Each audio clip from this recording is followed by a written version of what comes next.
क्या आपने भी कभी ऑब्जर्व किया है कि मार्केट जब अपने रेजिस्टेंस से होती है और अगर कोई ट्रेड लेते हैं तो मार्केट वहां से रिवर्स होने के बजाय थोड़ी सी ऊपर चली जाती है एंड उसके बाद रिवर्स होती है।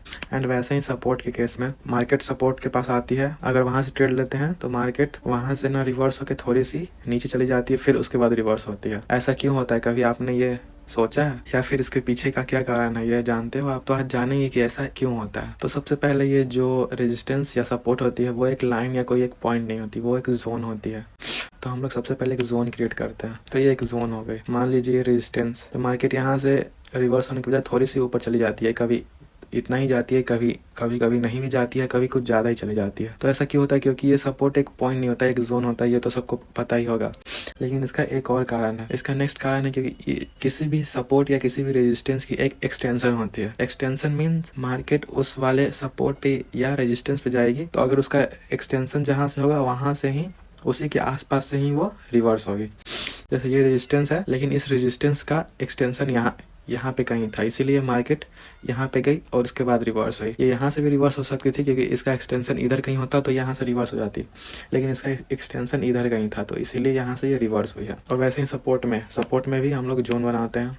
तो यहाँ पे भी मार्केट पहले इस वाले यहाँ से प्रॉपर सपोर्ट ली, ओके।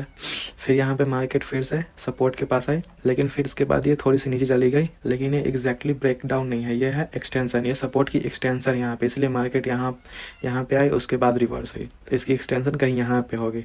और कभी कभी ऐसा भी होता है कि सपोर्ट या रेजिस्टेंस की जैसे रेजिस्टेंस के केस में एक्सटेंशन सपोर्ट के ऊपर भी होता है और एक्सटेंशन सपोर्ट के नीचे भी होता है। जैसे एग्जाम्पल लेते हैं, यहाँ पे मान लीजिए मार्केट की एक्सटेंशन यहाँ पे होती तो मार्केट यहीं से रिवर्स हो जाती, लेकिन यहाँ पे एक्सटेंशन था। वैसे ही सपोर्ट के केस में मार्केट सपोर्ट की एक्सटेंशन पहले होती तो पहले से रिवर्स कर जाता, इसकी एक्सटेंशन थोड़ी नीचे थी इसलिए यहाँ से रिवर्स हुआ।